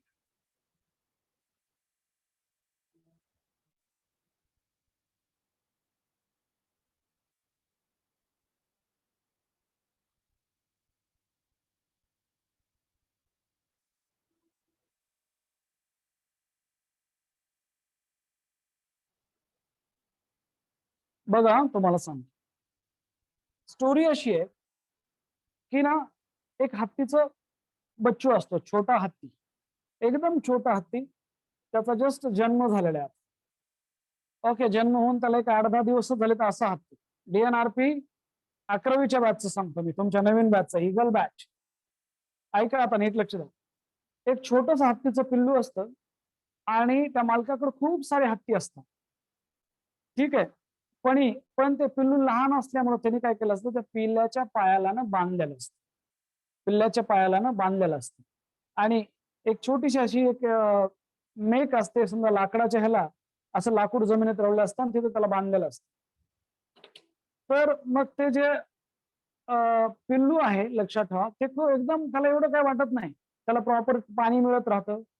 त्याला विथ रिस्पेक्ट टू 2 मिनिट संजोग, with respect to WRT means with respect to सांगतो. तर त्याला पाणी टायमावर मिळत राहतं, त्याला अन्न टायमावर मिळत राहतं, त्याला सगळं जागा मिळतं आणि ते एन्जॉय करत असतं. आणि मोठमोठे जे हत्ती आहेत तिकडे, तिथून त्याला जंगलामध्ये दिसतात की मोठमोठे हत्ती इकडे तिकडे फिरायला लागले. आलं लक्षात. आणि पण नंतर काय होतं, अरे त्याला पण वाटतं की आपण पण असं फिरायला पाहिजे, आपण पण तिकडे जायला पाहिजे जंगलामध्ये, आपण पण त्या मोठे जे हत्ती आहेत तिकडे जायला पाहिजे, आपण पण फ्रीडम मिळवायला पाहिजे. आणि ते ट्राय करतोय त्या दोरी तोडायचा, पण दिवसभर प्रयत्न करतो, त्याची दोरी तुटतच नाही, कारण त्याची ताकद खूप कमी असते. मग त्याला रोज ते हत्ती दिसले, रोज त्याचा हाच दिनभर कार्यक्रम होतो. तो प्रयत्न करत राहतो, दोरी तोडायचा तोडायचा तोडायचा. हत्ती दिसले की त्याला खूप दुःख होतं, पण त्याच्याने काय होत नाही. असे दिवस जात राहतात. आणि खूप दिवसानंतर काय होतं दोस्तो, की त्याच्यामध्ये काय होतं की तो कंटाळून जातो. आता त्याला वाटतं माझ्याच्याने काही दोरी तुटणं होत नाही, आणि मग त्याची जी बंदिस्त लाईफ आहे तोच एन्जॉय करायचं शिकतो. तो त्याला मालक वैरण पाणी टाकत असतो, त्याला चारा वगैरे टाकत असतो, तो एन्जॉय करत असतो. आणि आता लांबूनच फक्त ते तिकडचे जे हत्ती आहेत ते जंगलातले किती छान एन्जॉय करायला लागलेत हे बघत असतो आणि दुःखी मनानं जगत असतो. असे खूप दिवस जातात, महिने जातात, महिन्याच्या मागून वर्ष जातात, 1-2 वर्ष 3 वर्ष जातात. तो हत्ती मोठा होतो. आणि मोठा झाल्याच्या नंतर पण, लक्षात ठेवा, मोठा झाल्याच्या नंतर पण तो जो हत्ती आहे, मोठा झाल्याच्या नंतर पण तो तिथंच राहतो. मग तिकडून एक पक्षी येतो, लक्षात ठेवा, एक पक्षी येतो. आणि पक्षी त्याला सांगतो, एक बगळा येतो आणि म्हणतो, अरे हत्ती, तू तिकडच्या हत्तीकडे का जात नाही जंगलातले? ते म्हणतो, अरे काय करू, मी खूप प्रयत्न केला तिकडे जायचा, पण माझ्या पायाला ना दोरी बांधलेली, मी जाऊ शकत नाही. आणि आता मला हे लाईफ पण चांगलं वाटायला लागलंय. मला काय फुकटात अन्न मिळतं, चारा मिळतो, पाणी मिळतं. ठीक आहे, फ्रीडम नाहीये, पण हे पण ओके. अरे बगळा म्हणतो, मूर्ख आहेस काय? हे दोरी काय कमाल आहे तुझ्या पुढं? लक्षात, एका मिनिटात तू ही दोरी तोडू शकतोस, ताकद लाव. ते म्हणतंय की अरे, मी तर आता खूप दिवसापूर्वीच प्रयत्न करणं सोडून दिले. मी अगोदर लहानपणी खूप प्रयत्न केले, पण आता होतच नाहीये. ते म्हणतो, अरे आता तुझी ताकद वाढली आहे, आता तू ताकद लाव. आणि हत्ती दोरी तोडतो, सहज असं केलं की त्याची दोरी तुटते आणि हत्ती तिथून निघून जातो आणि आनंदाने जंगलात जातो आणि त्याच्या जंगलामधले मोठमोठे हत्ती त्याच्यासोबत एन्जॉय करतो. मुलांना स्टोरी अशी आहे की ते हत्ती म्हणजे आपण आहोत. लहानपणी आपल्याला सांगितलेलं आहे की तू असा आहेस, तू तसा आहेस, तुला हे जमत नाही, तुला ते जमत नाही, तुझ्याच्याने हे करणं होणार नाही, तू शांत बस, तू हे नको करू, ते नको करू, तू एकाच जागा बस, मच नको करू, मदत मदत नको करू. आणि मग आपण खूप प्रयत्न केला काहीतरी करायचा, पण डायरेक्शन सही नाही किंवा कुठलं गायडन्स सही नाही किंवा प्रॉपर वातावरण नाही, बरेच एक्सटर्नल फॅक्टर आहे. जसं त्या हत्तीकडे ताकद नव्हती तसं आपल्याकडे बऱ्याच गोष्टी नव्हत्या, प्रयत्न केला आणि आता आपण बरेच मुलं त्यांना वाटतं की आपलं लिमिटेशन तेवढंच आहे. समजा ज्यांना 10वीला 80% मार्क पडले त्यांना वाटतं 80% मध्ये मी हुशार आहे, ज्यांना इंग्लिशला कमी पडले त्यांना वाटतं मी इंग्लिश मध्ये कमी आहे, किंवा ज्यांना कॉन्सेप्ट कळत नाही त्यांना वाटतं अरे मला काही जमणार नाही. तर मुलांना असं काही नसतं. लक्षात, तुमचा ब्रेन सतत सतत सतत वाढत जातो, त्याची जी पॉवर आहे विचार करण्याची ही सतत सतत वाढत जाते. यावेळेस ताकद लावा. आता तुम्ही मोठे हत्ती झालेले आहात, तुम्ही आता बऱ्यापैकी मॅच्युअर्ड झालेला आहात, तुमचा ब्रेन आता चांगल्या पद्धतीने विचार करतो, तर पूर्ण ताकद लावा. आणि तिकडचे हत्ती म्हणजे कोण आहे? ते एमबीबीएस ला लागलेले विद्यार्थी आहे. तिकडे जे जंगलात हत्ती फ्रीडम करायला लागले, एन्जॉय करायला लागले, ते एमबीबीएस ला लागलेले स्टुडंट आहे, ते डॉक्टर मंडळी आहे. तुम्हाला तिथं जायचंय. ताकद लावा, दोर तुटल्याशिवाय राहणार नाही. ताकद लावा आणि लक्षात ठेवा. आणि बगळा म्हणजे कोण आहे? बगळा म्हणजे तुमचे पॅरेंट्स, टीचर हे आहे. ते तुम्हाला सांगतील तुमची ताकद वाढलेली आहे. ठीक आहे, फक्त जोर लावा. एकदा जोर लावा, नक्कीच तुम्ही फ्री होताल. फ्री होताल म्हणजे मोठे होताल आणि बंदिस्त राहणार नाही. Thank you so much. उद्या चला आणखीन एक जबरदस्त बोलूया की फिअरचा काय कॉन्सेप्ट आहे, मुलामध्ये फिअरचा काय कॉन्सेप्ट आहे त्याच्याबद्दल बोलूया. ऍडमिशन बॅच कधी स्टार्ट होणार आहे? ही ऍडमिशन बॅच स्टार्ट झालेली आहे. तुम्ही ऍडमिशन घेऊ शकताय. ज्यांचे डेमो झालेले आहेत त्यांनी ऍडमिशन घ्यायचं आहे, नसतं तुम्हाला डीपीपी जास्त वेळ देता येणार नाही. लक्षात, एक सिस्टीम आहे. तर ज्यांनी ज्यांनी डेमो केलेले त्यांनी ऍडमिशन घ्यायचे आहेत. ठीक आहे, कॉल करायचा आहे. डीएनआरपी इव्हिनिंगला असणार आहे, मॉर्निंगला नाही. मॉर्निंगला ऑलरेडी रिपीटरचं डीएनआरपी चालू आहे. ठीक आहे, रिव्हिजन मी कालच बोललो. ओके, रिव्हिजन जे करायचं तुम्हाला ते इव्हिनिंगला करत चला. तुमचा ऍप आहे का? ऍप आहे एआयबी बायोलॉजी. प्ले स्टोअरवर जा. एआयबी बायोलॉजी नावाचा ऍप आहे, ते डाउनलोड करा. एआयबी बायोलॉजी नावाचा ऍप आहे, ते डाउनलोड करा. नंबर आहे एआयबी नावाचं एक युट्यूब चॅनल आहे. तिथं कालचा सेमिनार होता. महेश नवडे जो एम्स मध्ये लागलेला विद्यार्थी आहे तो, त्याचा सेमिनार आहे, ते तुम्ही बघू शकताय. ओके, कोड काय आहे बॅचचा? तो बॅचचा कोड मी ग्रुपवर टाकतो, तुम्ही ते डायरेक्ट तिथं जॉईन करू शकता. कॉलेज कुठलं आहे एआयबीचं? College today's DPP will be on which topic? तर आज डीपीपी येईल ती हे बायोलॉजिकल क्लासिफिकेशन वर येईल. आज डीपीपी जी येईल बायोलॉजिकल क्लासिफिकेशन वर येईल. सर्कुलर एंड लीनियर डीएनए मतलब, श्रेया बेटा ये जो डीएनए है इसे कहेंगे सर्कुलर, और ये डबल स्टैंडर्ड है, इसकी अरेंजमेंट सर्कुलर है. और ये जो डीएनए होता है इसे कहेंगे लीनियर, लीनियर मीन्स स्ट्रेट. पर ये भी डबल स्टैंडर्ड है, इसको भी 2 स्टैंडर्ड, पर ये लीनियर है. तो ये होगा सर्कुलर डीएनए सर्कल जैसा, और लीनियर डीएनए ये लीनियर जैसा. समझो, ये यूकैरियोटिक सेल में पाया जाता है लीनियर डीएनए, और प्रोकैरियोटिक सेल में सर्कुलर डीएनए. आगे वाला डाउट्स, आगे वाला. ओके, अभी भी 5 मिनट है. 2:45 तक डाउट लेंगे. हर बार हर दिन 15 मिनिट डाउट. मी त्या 22 फेब्रुवारीच्या बॅच मध्ये ऍड आहे. तुम्ही मला न्यूक्लियोइड कंसेप्ट, न्यूक्लियोइड मतलब ये दोस्तों it is nothing but nucleus of prokaryotic cell. Nucleoid means nucleus of prokaryotic cell. बर, एमसीक्यू ऑफ द डे घेऊ का? डीपीपी कुठे येतं? डीपीपी ऍप वर येतं. डीपीपी कुठे येत असतं? ऍप वर येतं. ऍप डाउनलोड करून घ्या. एमसीक्यू ऑफ द डे घेतो. मुलांना नवीन एक संकल्पना आहे, that is MCQ of the day. सांगतो काय असते तर, की आपल्याला ना फ्युचर एमसीक्यू प्रिडिक्ट करायचे. 2 मिनिट थांबा, मी एमसीक्यू ऑफ द डे घेतो, बाकी तुमच्या सगळ्या प्रश्नांची उत्तर देतो. 11वीची डीपीपी कधी सुरू होणार? मग डीएनआरपी 11वीची डीएनआरपी परवा दिवशीपासून आपण सुरू करूया. परवा दिवशीपासून, आलं लक्षात? बुधवारपासून 11वीची डीएनआरपी सुरू करूया. डेली एनसीआरटी रिडिंग प्रोग्राम डीएनआरपी परवा दिवशीपासून. एमसीक्यू ऑफ द डे घेतो आजचा. म्हणून लक्ष द्या, तुम्ही पण बनवायचं पाठवा. MCQ of the day. Match the column 1 with column 2 घेऊया. Match the column 1, match the column 1 with column 2. दोस्तों match column 1 with column 2, with column 2, with column 2. For example, column 1 की बात करेंगे, कॉलम 1, और दोस्तों बात करेंगे that is a column 2. Column 1, column 2. Number 1 that is a,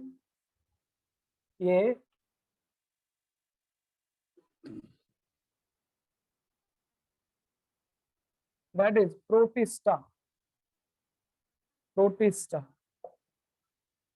That is B, fungi. C, that is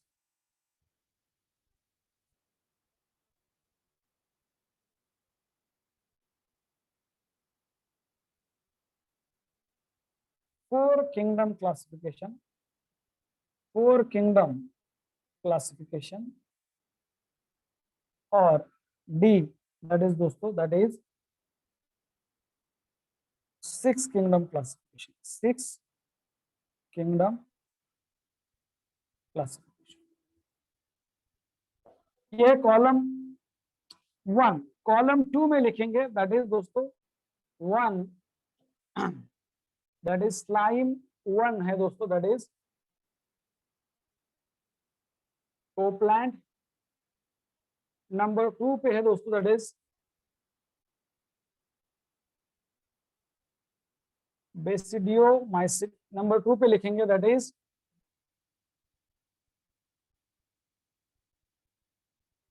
slime mould, slime mould. Number 3 पे लिखेंगे दोस्तों दैट इज कार्लउस. और नंबर 4 पे है दैट इज दोस्तों, नंबर 4 पे है ड्यूटेरोमाइसिटिस, ड्यूटेरोमाइसिटिस. तो आपको आंसर बोलना है, क्या मैच करेंगे? ए के सामने क्या लिखूं, बी के सामने, सी के सामने और डी के सामने? चलो बोलो, आप बोलो. ऑप्शन तो ऐसे आएंगे. ओके, क्या है दोस्तों? 2413 आयुष, अर्नो, slime mould. Okay, slime mould, slime mould. चलो बोलो, ए के सामने क्या लिखूं, ए के सामने क्या लिखूं? बोलो, ए के सामने, ए के सामने क्या लिखूं? किंगडम प्रोटिस्टा से बिलोंग करता है दोस्तों स्लाइम मोल्ड. ए के सामने 2. बी के सामने क्या लिखूं? फंगाई. फंगाई से क्या बिलोंग करेगा? फंगाई. कौन सा ऑर्गेनिज्म है, कौन सा ग्रुप है? That is deuteromycetes 4. Now kingdom, 4 kingdom classification is proposed by 1 Copeland and 6 kingdom classification is proposed by Carl Wood, that is 3. बहुत ही बढ़िया. तो ये आंसर आएगा दोस्तों. ये ऐसे है, ये this is another type of to match the column 1 with column 2. समझे? आज की डीपीपी इसके ऊपर आएगी, topic biological classification. Thank you so much, thank you. ये एमसीक्यू का मैं दोस्त थोड़ा सा आप मुझे बना के भेजो एमसीक्यू, इसका एक स्क्रीनशॉट लेता हूँ. ओके, बहुत ही बढ़िया.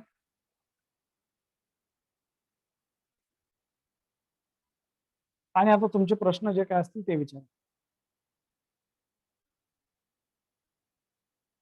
हा, विचारा तुमचे प्रश्न. ते तुमचं जर लेक्चर असेल केमिस्ट्रीचं, तुमचं जाऊ शकता तुम्ही. ज्यांचं नाही तेच थांबायचं. हा, सांगा.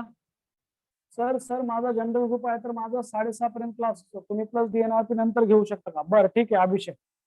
Today is no doubt. Okay, thank you Abhishek Ade, thank you. Nucleolus concept, Rishikesh Gawali हा कॉन्सेप्ट येईल कि न्यूक्लियस मध्ये पण एक पार्ट है, न्यूक्लियस के अंदर भी एक पार्ट होता है, उसे कहते हैं न्यूक्लियोलस. न्यूक्लियोसाइड क्या है? देखो, न्यूक्लियोसाइड ना एक राइबोस शुगर या फिर पेंटोस शुगर के साथ अगर नाइट्रोजन बेस अटैच होता है तो उस दोनों को मिला के बोला जाता है न्यूक्लियोसाइड.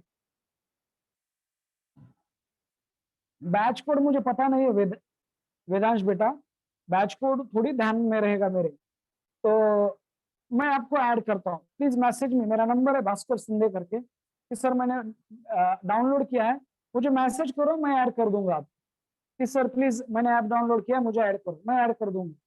ठीक है, okay sir, thank you. Vedansh please show the question. Okay, देखो देखो देखो क्वेश्चन देखो, why is virus not included in any kingdom? Virus Mrinmayi, they are acellular, non cellular होते बेटा, दे आर असेलुलर, उनमें सेल ही नहीं है। लिखो, वायरसेस आर असेलुलर और नॉन सेलुलर। औरंगाबाद मध्ये कॉलेज कुठे आहे? AIB. AIB is not college Rohan, it's a class, NEET का क्लास है ये नीट का क्लास है। लिखो, वायरस इज सेलुलर और नॉन सेलुलर, जिनमें सेल है उन्हीं को क्लासिफाई किया है। Sir is there drawback of six sigma classification? नहीं, इतने कोई ड्रॉबैक नहीं है सिक्स सिग्मा क्लासिफिकेशन की, ये सबसे एडवांस क्लासिफिकेशन है।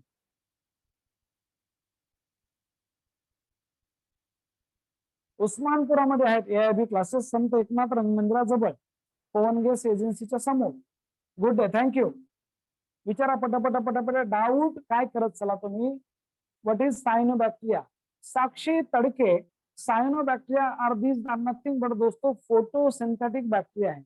साइनो मीन्स ब्लू, तो ब्लू ग्रीन अलगी होते हैं, वो फोटोसिंथेटिक बैक्टीरिया है, उन्हें कहते हैं सायनोबॅक्टेरिया। यस, क्लास 11 साठी आहे का? हा क्लास 11 साठी आहे। बहुत बढ़िया अभिषेक, वाह अभिषेक आडे, बहुत बढ़िया बेटा। Blue green अलगी, yes correct. सांगतो कसं करायचं, डाऊट आज जे वाचताल ते डाऊट लगेच उद्याच्याला घेऊन यायचे आणि आजचे डाऊट लगेच बाजूला लिहायचे आणि मग ते आता विचारायचं। हाँ चला बोला, केमिस्ट्री क्लास हमारे नहीं हो रहा। ओके ठीक है, कहाँ पे है आपका केमिस्ट्री क्लास?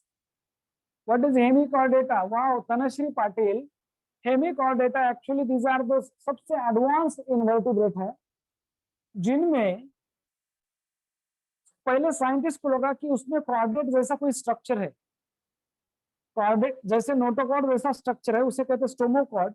फिर बाद में पता, पर वो एक्चुअल नोटोकॉर्ड नहीं है। आपको पता है ना, कॉर्डेट्स उन्हीं को बोलेंगे जिनमें नोटोकॉर्ड है, उस नोटोकॉर्ड का बाद में बनता है वर्टिबल कॉलम। पर हेमिकॉर्डेटा ऐसे ग्रुप ऑफ एनिमल है, हम बताएंगे किंगडम एनिमलिया में, तो उन्हें लगा कि यार नोटोकॉर्ड वैसा कुछ तो भी स्ट्रक्चर है, पर बाद में पता चला अरे नोटोकॉर्ड जैसा स्ट्रक्चर नहीं है, तो उसको उन्होंने कहा कि हेमी मीन्स आधा कॉर्डेट जैसे फीचर है उसमें, और उनमें आते हैं बैलेनोग्लॉसस और saccoglossus, but actually they are invertebrate. वो क्या है दोस्तों? वो इनवर्टिब्रेट है। वो क्या है? इनवर्टिब्रेट है। ग्रुप के ऊपर आपने एआईबी की लिंक आ गई है, शायद एआईबी जो ऐप है उसकी लिंक आ गई है ग्रुप के ऊपर, आपको भी मैसेज आता होगा, तो दोस्तों उसके ऊपर ज्वाइन कीजिए, आपको डीपीपी दे सकते हैं आप। सर आर्की बैक्टीरिया का हैबिटेट क्या है एंड कौन से बैक्टीरिया में आते हैं? क्या बात है यार अक्षय, आर्की बैक्टीरिया के अलग अलग हैबिटेट हैं। Some are thermo acidophile, some are methanogen और सम आर दोस्तों दैट इज हेलोफाइल्स। अलग अलग एक्सट्रीम हैबिटेट है, कोई ऐसे बहुत हाई टेम्परेचर पर रहता है, कोई सॉल्टी लेक में रहेंगे, कोई दलदल गोबर गैस में रहते हैं, तो डिपेंडिंग ऑन द ऑर्गेनिज्म उसके हैबिटेट अलग अलग है। Archaebacteria is oldest, archae means old, बराबर है। What is the cell type of planting? ये क्वेश्चन मुझे नहीं समझा। यूकैरियोट और प्रोकैरियोट की बात करें तो यूकैरियोट है, eukaryote, eukaryotes. NEET exam 1 year में कितने बार होता है? एक ही बार होती है, मई में, इस साल की 1 अगस्त को है। लेकिन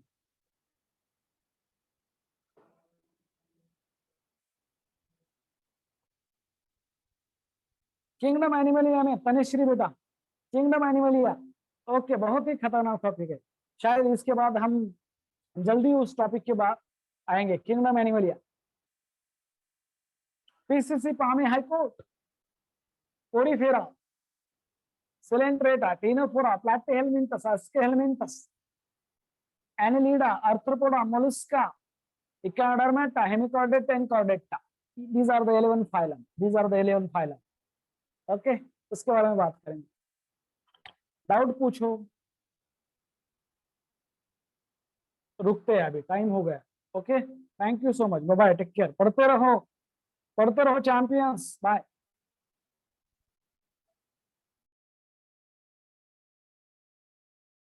कल बात करेंगे जो भी आपके डाउट्स है, लिख के रखो।